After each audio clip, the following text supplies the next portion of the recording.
Bro, you just dissed me for the final time. Bro, you just showed me disrespect. The only course of action left is to take this to the ring. This coming Monday night, we're gonna duke it out for keeper. And I will climb to the top rope and jump and kick you in the face. And I've been training all my wrestling skills, so I will surely win. It doesn't matter if it's submission, elimination, or just pin. And when I beat you, everyone will know how weak you are. You'll lose your job. I'll take your fans and take your girl, and then I'm gonna take your belt. Welcome to Marking Out in the Morning, special evening edition, which really means it's more like chilling out in the evening. I'm your host, The Audacity. It is October 23rd, 7:23 p.m. Central Standard Time. Had some stuff come up this morning, so I could not actually do a Marking Out in the Morning, but I wanted to put in the episode just for my own OCD issues, so it'd still be out there. So we're gonna do this real quick. Again, tone down a little bit today because this is chilling out in the evening. I'm your host, The Audacity. It's the first and only live, daily, usually morning call-in pro wrestling news and rumors podcast. Coming to you live from Audacity Solutions Studios in Des Moines, Iowa. If you're listening live, then that means you're already well aware of the fact that we do this every day on Periscope. We do this every day on Blog Talk Radio, Monday through Friday, normally around 9 a.m. Central Standard Time. Today, Lazy Friday got crazy, super lazy, and is starting about 10 and a half hours late. So it's evening almost no matter where you're listening. So before I waste too much more time, I'll just let you know kind of what we're getting into today. We're going to take a look real quick at the results of SmackDown last night. If you can hear it in the background, it's WWE Superstars, which I thought was on a 3-week delay like Main Event. Maybe neither of them are on a 3-week delay on the network anymore.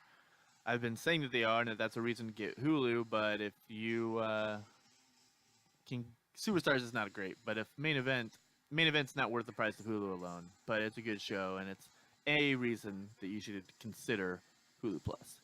Anyway, if you want to join us live, listen live, you can always hop on Periscope, or you can follow us there at HEELZiggler.com, or find us on Blog Talk Radio at Audacity Solutions.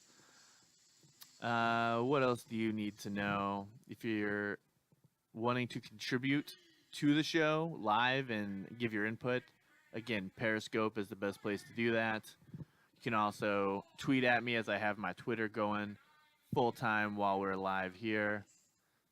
And, yeah, if you really want, and you want to be super cool, you can just call in 657-383-1786. I need to find out if that spells anything, so I can just start saying whatever it spells. It's so much easier. If you don't know what Periscope is, but you're listening to this, then get on Twitter, follow us at HEELZiggler_com, and watch for our tweets about Periscope, and you'll see exactly what it is. It's a fun way to experience the podcast live without any of the editing or sound effects or anything cool. Just my voice really is all you get, and you get some of this background noise I always put on, this being the most recent edition of WWE Superstars. All right, so we're going to go through the SmackDown recap here in just 1 second. Going to play the spoiler alert sound effect I have for spoilers. Spoiler alert, spoiler alert, spoiler alert, spoiler alert, spoiler alert, spoiler alert, spoiler alert, spoiler alert.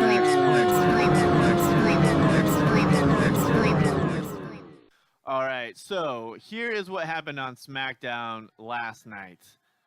Seth Rollins defeated Cesaro with the pedigree in the opening match after having a little bit of whatever with Kane, corporate Kane backstage. That's how the show opened, was backstage pre-recorded promo. Kane, Seth Rollins, The New Day, yada, yada, yada. And if anyone in the Periscope room has anything to say about SmackDown, I'll talk about it because that's what I'm just going to try right now because this is marking out in the morning at 7:30 p.m. So clearly we're open to a lot of things right now. So if anyone in the Periscope room has anything to say about SmackDown, yell out at me. Jeremy, I believe, is just not a fan of SmackDown based on the comment he's leaving in the Periscope room.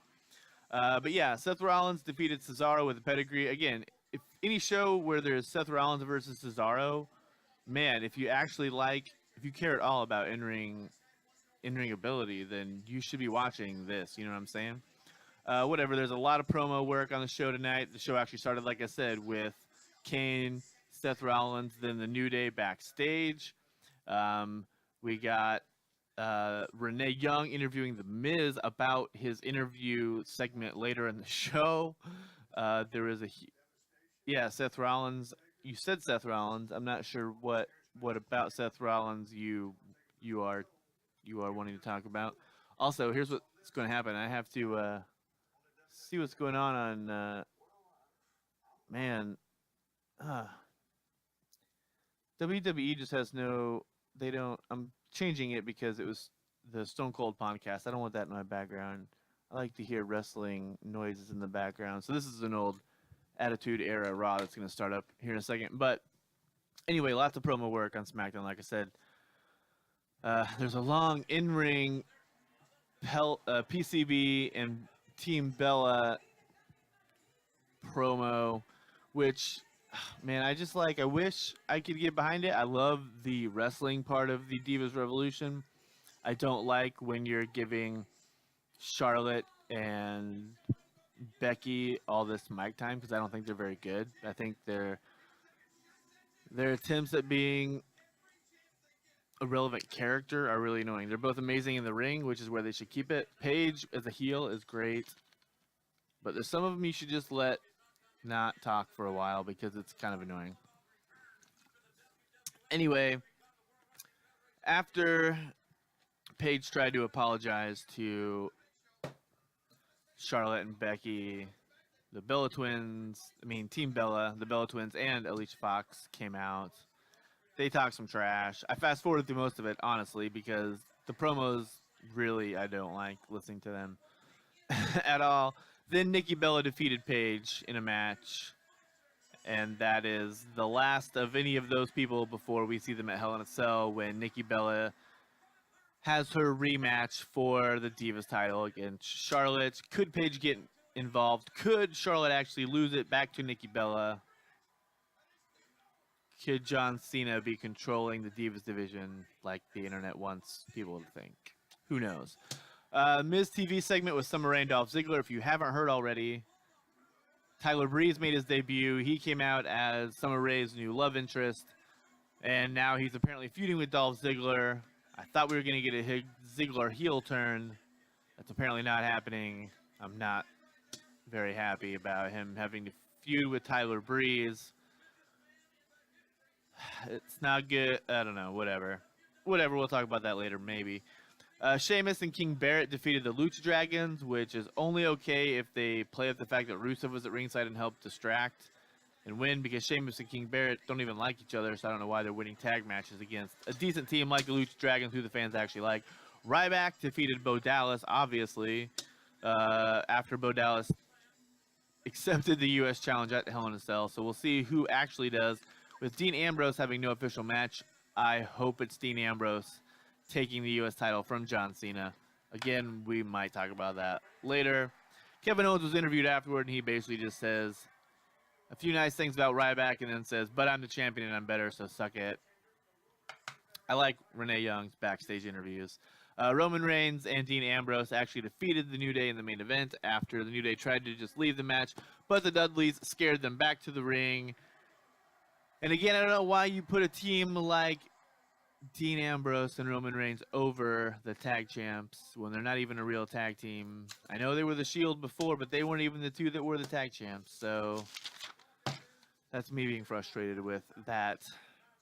But we're done talking about SmackDown. I mean, we can talk about it, I guess, if there's anything to talk about. But really, there's nothing important happened. I mean, you had a great match, Seth Rollins and Cesaro. Tyler Breeze made his debut, and he's going to feud with Dolph Ziggler, which is not the worst thing that's ever happened. We got to see Nikki Bella and Paige wrestle, which is never a terrible match. Nikki Bella's a lot better than a lot of the IWC wants to admit. Whatever. I hope it's not actually Bo Dallas that accepts the U.S. Open Challenge at Hell in a Cell. And I don't like that the New Day had to job to Roman Reigns and Dean Ambrose because they're not a tag team, so they shouldn't be defeating the tag champs. The only way you justify that is if the Dudley Boys did more than scare them. If the Dudley Boys threw them through a table when the ref wasn't looking, perfect, great, let Roman Reigns and Dean Ambrose win. Otherwise, whatever. Man, I don't even remember what I'm watching in the background, but The Rock is on there. Being interviewed by Michael Cole, a young late 90s Michael Cole. I'm watching an Attitude episode of Monday Night Raw. That's all I'm going to say about Friday Night SmackDown. All right, so here, we're just going to go ahead and dive right into Hell in a Cell preview. I know normally I save the preview for the last part of the show, but I just going to go a little crazy on this late night episode and do the preview before we do the news, rumors, gossip, yada, yada, yada. These would be my predictions. So here we go. The show opens on the pre-show is going to feature Dolph Ziggler, Cesaro, and Neville versus Rusev, Sheamus, and King Barrett. So you got to wonder a few things. One, are any of these guys going to be the one who ends up challenging John Cena later for the U.S. title? They've given no real indication of who it is other than every jobber at least on Superstars and shows like that, everyone's basically saying, oh, well, I might accept it, whatever. People thought maybe Tyler Breeze, but now that he actually debuted on SmackDown, that wouldn't be as huge of a moment for him. I really hope it's Dean Ambrose still that accepts the U.S. Open Challenge. But in that opening, Dolph Ziggler, Cesaro, and Neville versus Rusev, Sheamus, and King Barrett. I really feel like Neville, Cesaro, and Dolph Ziggler none of them are on enough of a push that a loss is going to make a huge difference. Whereas Rusev, Sheamus, and King Barrett, any of them could be one of the next ones to challenge for the U.S. title after Cena drops it to whoever. So I think it just makes more sense for Rusev, Sheamus, and King Barrett to win. It's freaking King Barrett needs to be put over as king, where that's not like a joke, where it's like a legit thing where other King of the Rings have actually benefited from being the king. But it's the pre-show, so who knows? Who cares, really? How important is that match really going to be at the end of the day, right? So let's talk about it. John Cena versus whoever. If you pay attention to anything said on the internet, you know John Cena is going to be gone from WWE for a couple of months very soon. So it seems... Rita I assume you want me to pronounce that Rita, in my Periscope room says perhaps Carlito comes back, accepts the U.S. Open Challenge, and takes the title. I do know that I do know according to the internet that WWE does want to find a way to. No, I know his name is Carlito. I'm asking your name if it's Rita. Carlito, if he is the one that accepts the U.S. Open Challenge, if he is the one who, that could be a good way for them to try to bring the attention of the Latino demographic, and that's what they want to do. They're talking. It seems like they're in pretty obvious talks with ADR coming back. So maybe you let Carlito come back, take the U.S. title, then have him feud with ADR over it, or something. I don't know. Whatever. So yeah, I feel like my choice would be Dean Ambrose, and then let him continue the U.S. Open Challenge every week, at least maybe have him do it on SmackDown, maybe reignite people's interest in SmackDown or whatever. If you have Dean Ambrose defending the title against guys like Cesaro or Rusev or Neville, any of the guys from that open match, Barrett, Sheamus, Rusev, Neville, Cesaro, Ziggler, any of those guys, challenging Dean Ambrose for the U.S. title on SmackDown would be good. So I don't know who's going to accept. They could use it to debut a lot of NXT guys. There's tons of speculation, and WWE has done a good job of not making anything very obvious about this. So I'm actually really excited to see who accepts the open challenge. And I'm really anxious to see if this is when he drops it, since he is going to be taking time off soon. So yeah, that's my thoughts on the U.S. title match. We also have the IC title match. Kevin Owens giving Ryback his rematch.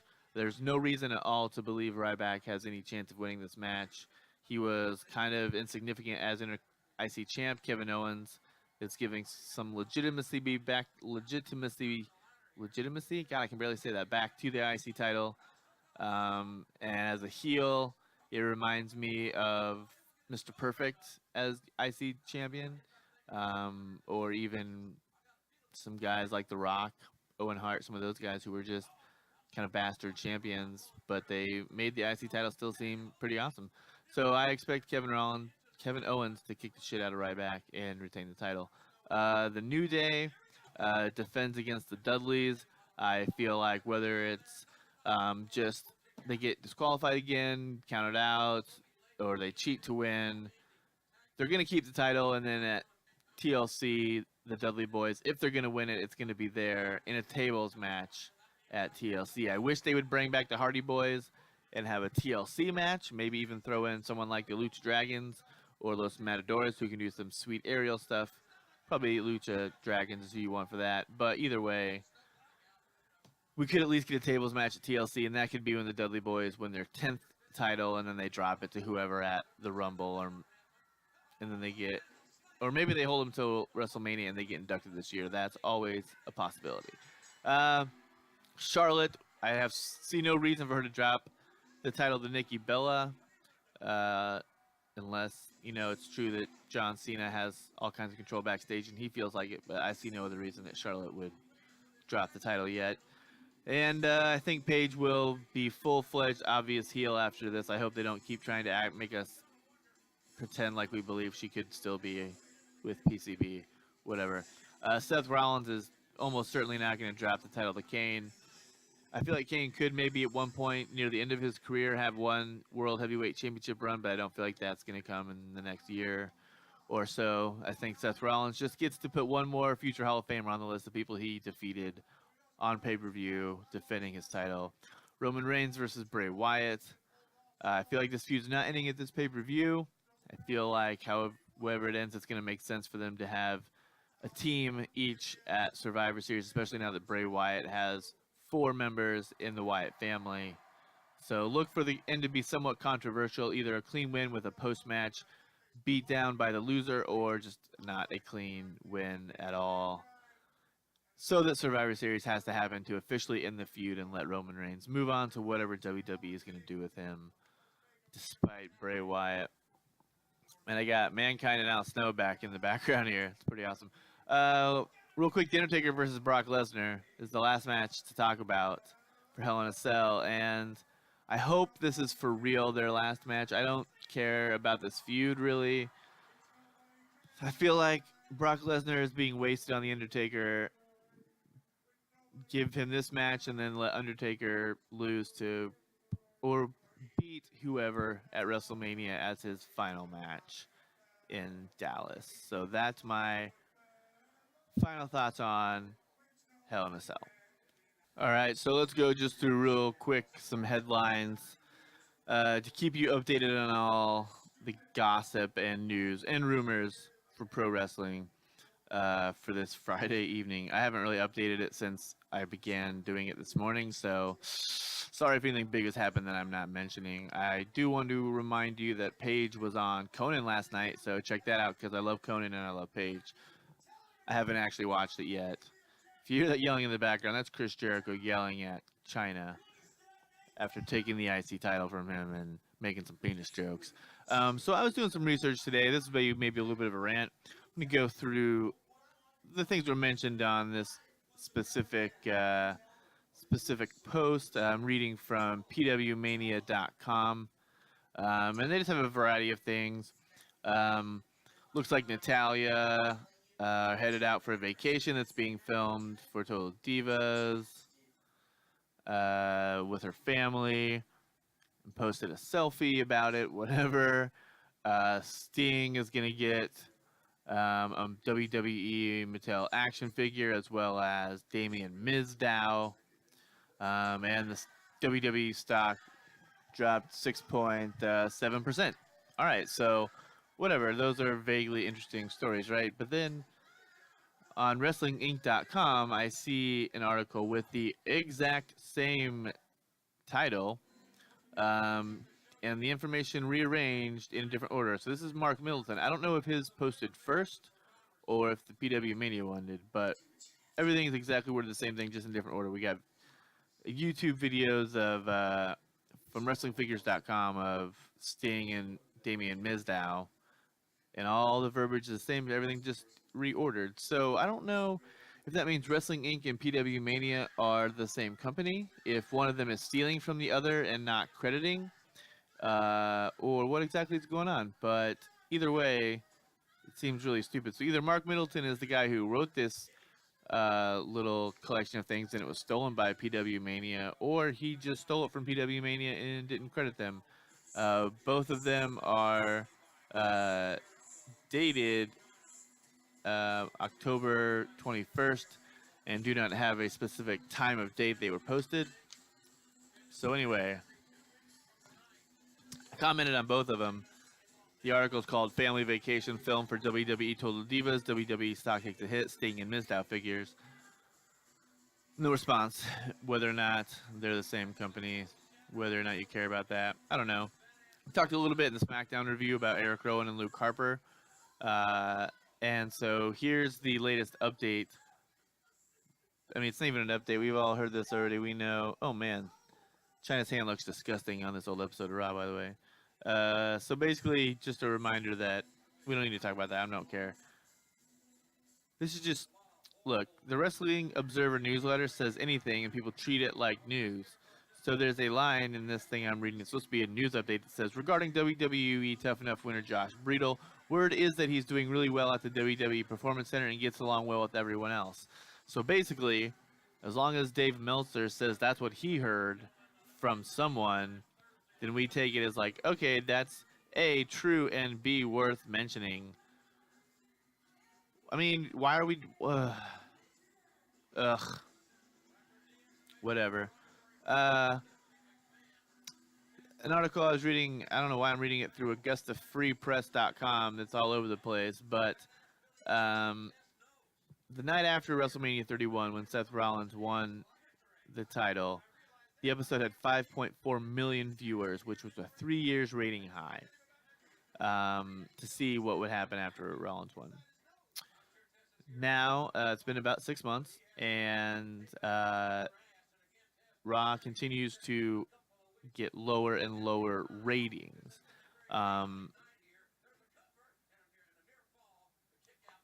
Last week, which I guess is this, not the one that just happened, but the one that would have happened like on the 12th, had the lowest number of viewers, 3.3 million viewers. This week had more viewers, barely. They don't give an exact number.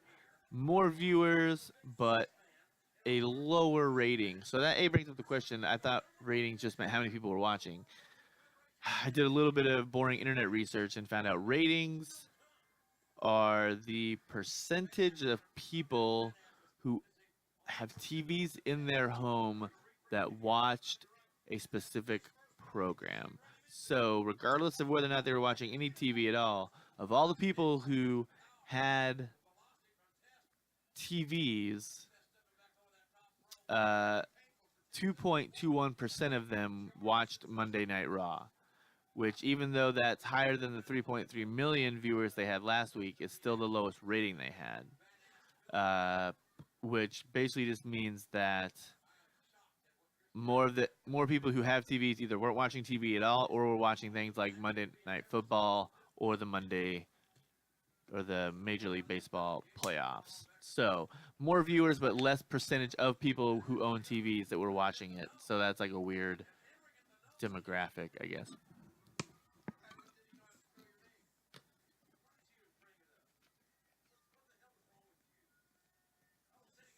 Yeah. It's confusing.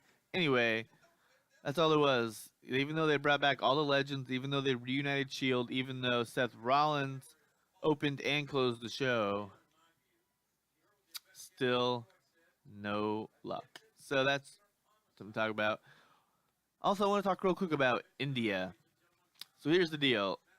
WWE is getting ready to release the WWE Network in India, and they think it's going to be huge. They're one of the first of this kind of pay extra for something, you know what I mean? This is be a really new concept to India. It's relatively new to America anyway, but to India, this will be really weird that they have this thing where they can just pay extra money. But that'll go, it'll take place November 2nd. At the same time, TNA is touring India, and at the beginning of December, on December 4th, they will be broadcasting TNA One Night Only live from India. They're doing a talent search. They're hooking up with the Great Khali. And also at the same time, I've talked about this before, and I've got a little clarification on Twitter from, I can actually tell you his Twitter is at Ramkhana07, RAMKHANNA07. Again, at RAMKHANNA07. He explained to me that there's this league in India. It's called the Professional Wrestling League, but it's not professional wrestling the way we think. It's actual, it's Olympic-style wrestling, but professionally done, meaning they're being paid for it, so they're not amateurs, and it's being hyped. The matches are hyped a lot like a pro wrestling event where they come down with lots of bravado, costumes, valets, and they go in Olympic-style wrestle. Also, there are teams, which makes it more like we understand pro sports in general over here. So there's city-based teams of 10, which include men and women, and they go and they have competitions where they have all 10 competitors, I think, from all teams compete. So it's weird. It'd be interesting to see that. That seems like maybe the evolutionary step that we skipped before between pro wrestling and MMA, where it goes from pro wrestling that's fake to professional wrestling that's real to fighting that is real. We kind of skipped this pro wrestling fighting thing and just went straight to, oh, the fighting is real, but we never had the wrestling is real. And even though it was real before, now it's professionally done and has teams, and I'm interested to see what's happening with all forms of professional wrestling in India is my whole point. And that's really all that's going on. Again, you should remember that Paige was on Conan last night, so go check that out. Kevin Owens on Sunday night will be on Tout le monde en parle, which is a really popular Quebec talk show.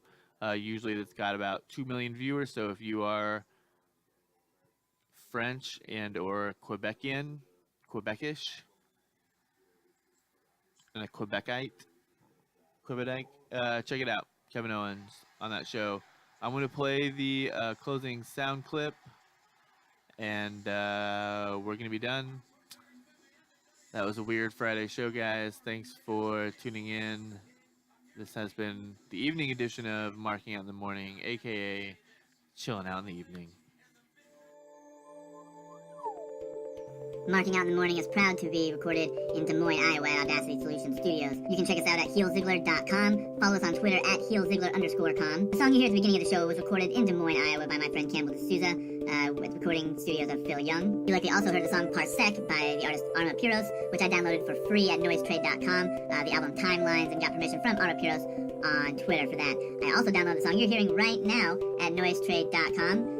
It is by a band called Ampersand. The song is called Aurora Borealis. It's on their album Trial and Triumph. Available for free at noisetrade.com. I haven't got their permission for this yet, but I hope to do so in the future. I tweet them about it, so we'll see what happens. You may also hear a more aggressive song that would be Ready, Set, Fire by a website called Top here every morning, Monday through Friday, 9 a.m. Central Standard Time. You can subscribe to our podcast at iTunes or Stitcher. Just search for Audacity Solutions Podcast. And of course, you can listen live every day or listen to the entire archive at blogtalkradio.com/Audacity Solutions.